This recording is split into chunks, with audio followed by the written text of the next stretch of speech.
अज्ञानतिमिरान्धस्य ज्ञानाञ्जनशलाकया चक्षुरुन्मीलितं येन तस्मै श्रीगुरवे नमः।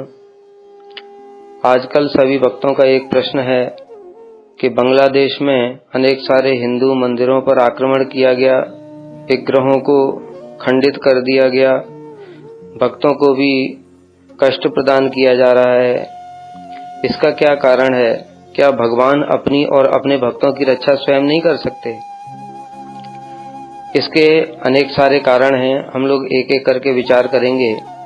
भगवान कोई भी लीला करते हैं उसके अनंत कारण हो सकते हैं, किंतु अपनी बुद्धि और सामर्थ्य के अनुसार हम उनमें से कुछ को समझ सकते हैं। पहला, हम भक्तों के विषय में विचार करते हैं, भक्तों को कष्ट क्यों आते हैं। इसमें दो प्रकार के भक्त होते हैं। एक मुक्त महापुरुष होते हैं जिनको सिद्ध भक्त बोलते हैं, जो भगवान के धाम से आए हैं अथवा जो साधन करते करते सिद्ध हो गए। और दूसरे प्रकार के भक्त हैं बद्ध जीव, जो अभी साधन भजन कर रहे हैं, जिनको अभी सिद्धि लाभ नहीं हुई है। अब प्रथम प्रकार के जो महापुरुष हैं, मुक्त महापुरुष, उसमें एक नित्य सिद्ध परिकर हैं जिनको भगवान अपने धाम से भेजते हैं इस जगत में जीवों के कल्याण के लिए। उनके लिए शास्त्र में बताया, न कर्म बंधनम जन्म वैष्णवानांच विद्यते विष्णु अनुचरत्वम ही मोक्षम आउर मनीषिणः। वैष्णवों का कोई भी कर्म बंधन नहीं होता है, उनका जन्म भी प्राकृत नहीं होता है कर्म के कारण। वो विष्णु के अनुचर हैं। भगवान ने उनको इस जगत में अपनी भक्ति की शिक्षा प्रदान करने के लिए, भक्ति के प्रचार के लिए भेजा। जैसे हम लोग देखते हैं श्री हरिदास ठाकुर महाप्रभु जी की लीला में श्री प्रहलाद महाराज, श्री पांडव जी, ये परिकर हैं, किंतु परिकर होने पर भी इनको इतने सारे कष्ट आए। क्यों आए? क्योंकि भगवान की इच्छा है। जैसे श्री हरिदास ठाकुर जी को हम देखते हैं कि उनको यवनों ने 22 बाजार में मारा और महाप्रभु स्वयं अपनी प्रतिज्ञा तोड़ करके सुदर्शन चक्र लेकर के वहां पर प्रकट हो गए। किंतु हरिदास ठाकुर जी ने प्रार्थना की, प्रभु अगर मैंने आपका थोड़ा भी भजन किया है तो आप इनको क्षमा कर दें।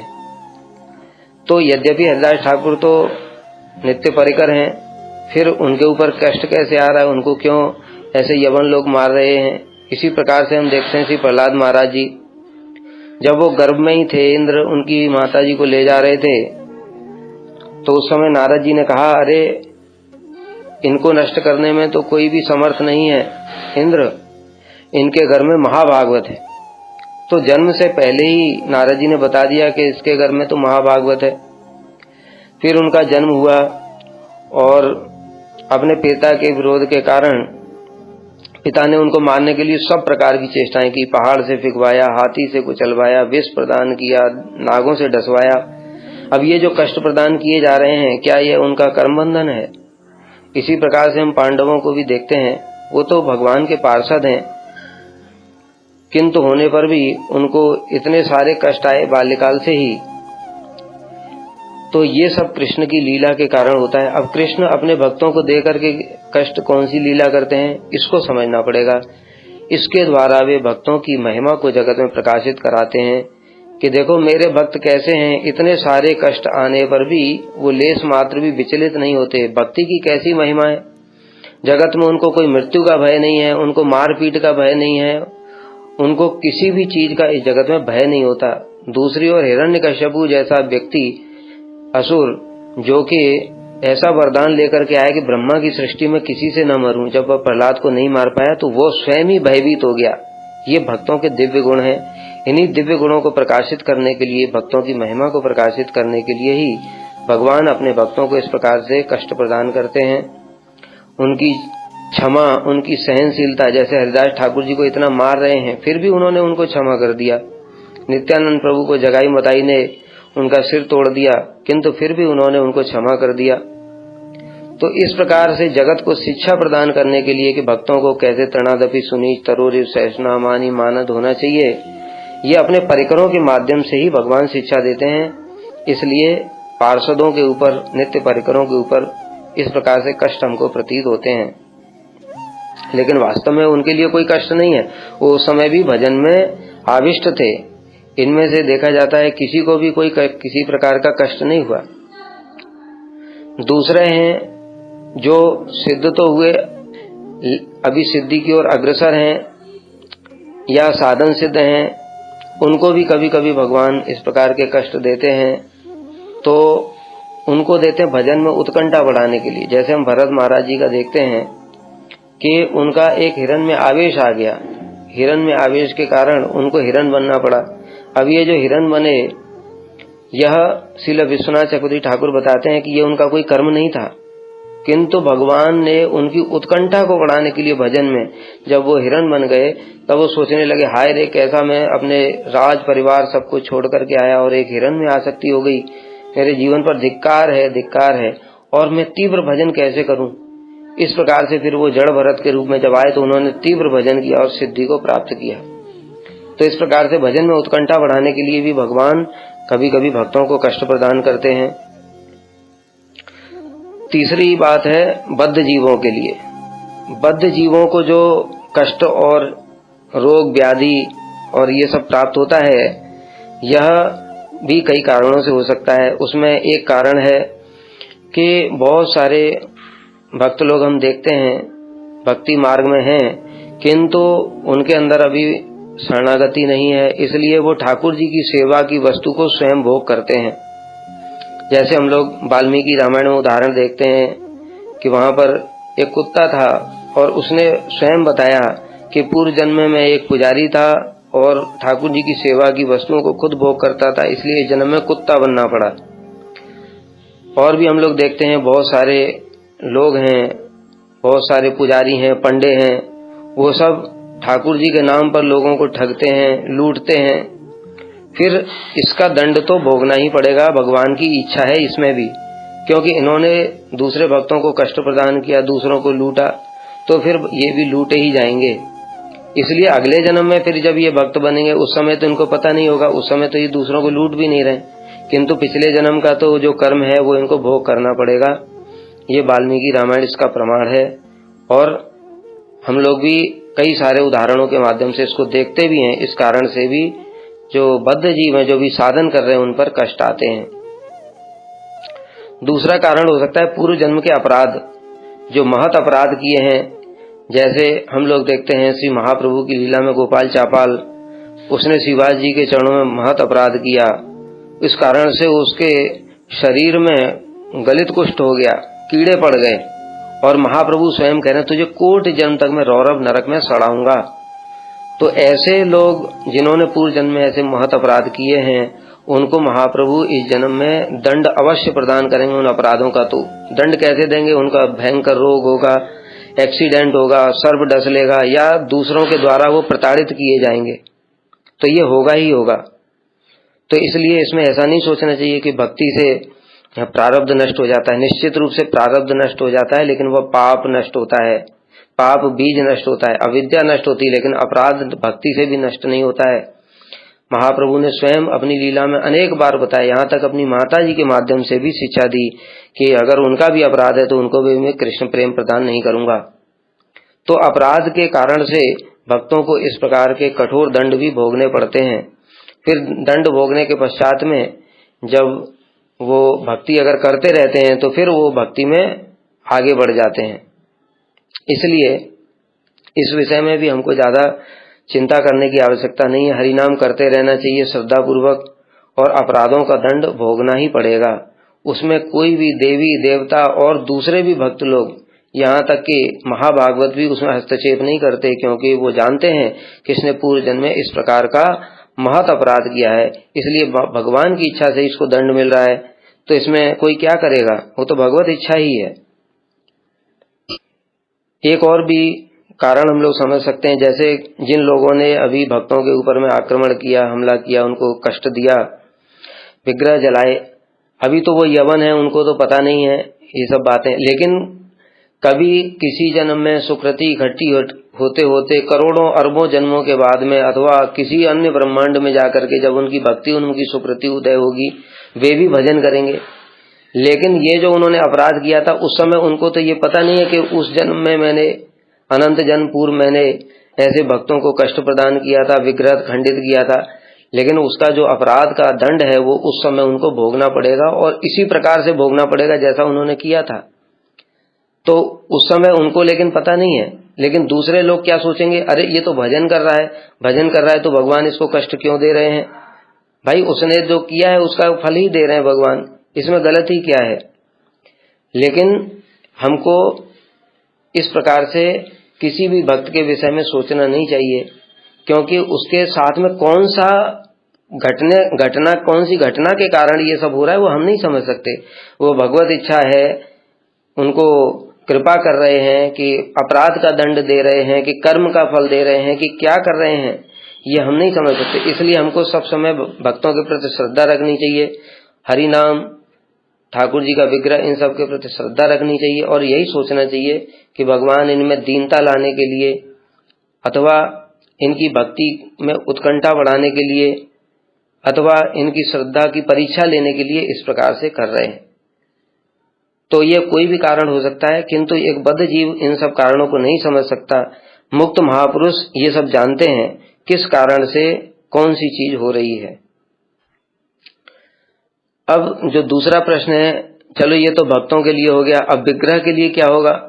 विग्रह को जला दिया, विग्रह को खंडित कर दिया, क्या भगवान स्वयं अपनी रक्षा नहीं कर सकते। इसके भी कई कारण हो सकते हैं।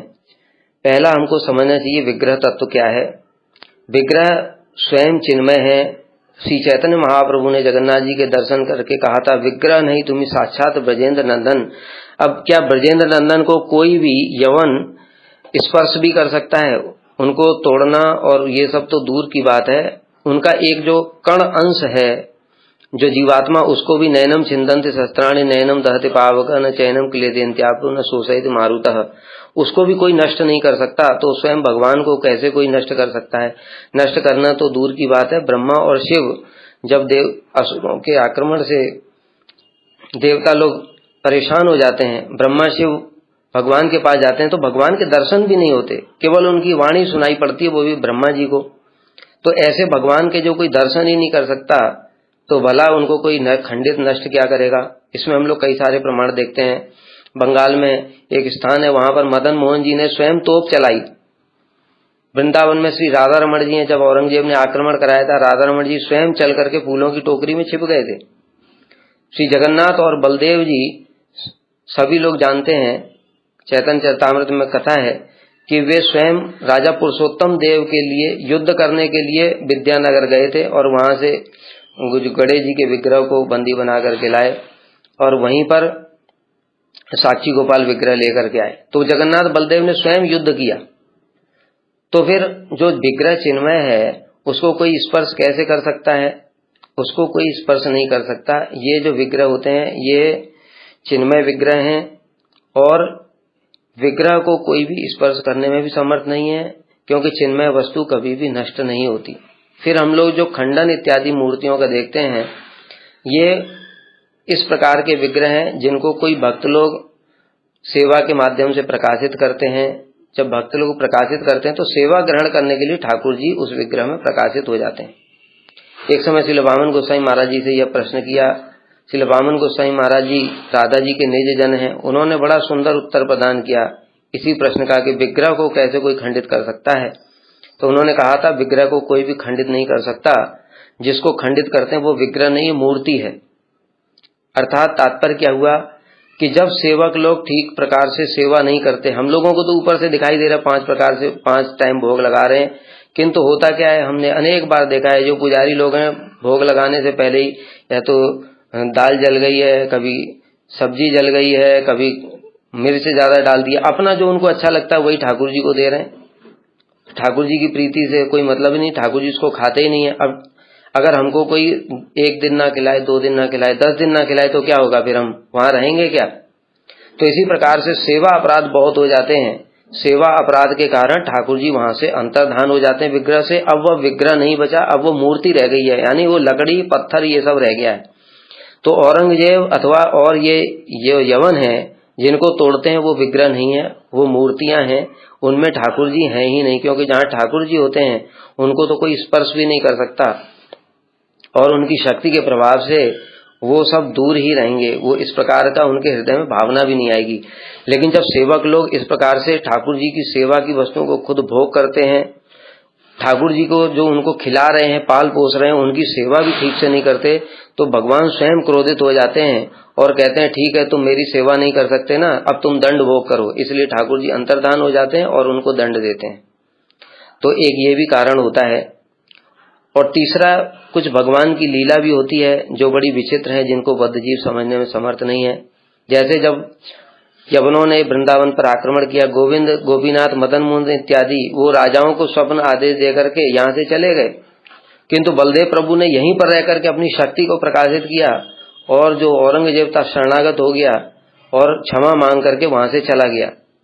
तो अगर बलदेव प्रभु यहाँ पर चिन्मय नहीं है विग्रह, तो फिर कैसे शक्ति प्रकाशित करते? लेकिन अगर बलदेव प्रभु चिन्मय विग्रह नहीं होते, केवल मूर्ति होते, तो कहां से शक्ति होगी? तो वो चले जाते और औरंगजेब जिसको खंडित करता वो केवल पत्थर ही था। ये भी एक कारण होता है। और एक विशेष बात भी है, विग्रह तत्व को समझना बहुत कठिन काम है। खंडित विग्रह की सेवा नहीं करनी चाहिए, शास्त्र में ऐसा वर्णन है। किंतु हम एक समय उदयपुर में गए थे, वहां पर एक राम जी का मंदिर है, वहां पर राम जी का विग्रह कुछ खंडित हुआ तो उन्होंने विसर्जन कर दिया जल के अंदर। अब कुछ दिनों के बाद में राम जी स्वयं स्वप्न दे रहे हैं कि अरे पुजारी, तुम मेरी सेवा करो, मुझे पानी के अंदर क्यों डाल दिया है? अरे विग्रह भी कभी खंडित होता है क्या? विग्रह तो चिन्ह में होता है। तो ये भी एक अद्भुत बात है, जिससे कि समझ में आता है कि अगर वो सच में विग्रह, अगर ठाकुर जी उसके अंदर हैं, तो वो सेवा ग्रहण करेंगे, और जब सेवा ग्रहण करेंगे तो सब कुछ ठीक होगा। लेकिन अगर ठाकुर जी उसमें से चले गए, तब कुछ भी ठीक नहीं होगा, उत्पात होगा, आपस में युद्ध होगा, झगड़े होंगे, और अंत में इस प्रकार से जो पुजारी और सेवक है उनको दंड भोग करना पड़ेगा। अंत में निष्कर्ष यही निकलता है कि देखो, बद्ध जीवों को कभी भी वैष्णवों के बारे में अथवा विग्रह के बारे में ज्यादा अपनी बुद्धि नहीं लगाना चाहिए। उनको सब समय श्रद्धा पूर्वक उनका भजन करना चाहिए और वैष्णवों के प्रति भी श्रद्धा रखनी चाहिए कि ये साधारण नहीं है। जरूरी नहीं है कि हम जिसको दंड देख रहे हैं वो दंड ही हो। जैसे उदाहरण देते हैं, नित्यानंद प्रभु ने शिवानंद सेन के सिर पे लात मारी। शिवानंद सेन सारे भक्तों को लेकर के जाते, महाप्रभु के अत्यंत प्रिय हैं। इसको देख करके उनके जो भांजे हैं श्रीकांत, वो सोच रहे हैं अरे गुसाई ने तो शिवानंद जी को, मेरे मामा जी को लात मारी, ये बहुत गलत किया। वो तो इतनी सेवा करते हैं, और दुखी होकर के महाप्रभु के पास गया। अब शिवानंद सेन को पता है कि ये नित्यानंद प्रभु ने मेरे ऊपर कृपा करी, इस प्रकार से छल पूर्वक कृपा करी, और श्रीकांत क्या सोच रहा है, मेरे मामा जी को दंड दिया। इसी प्रकार से हम भी बद्ध जीव हैं कि भगवान की कृपा को भी दंड ही समझ लेते हैं।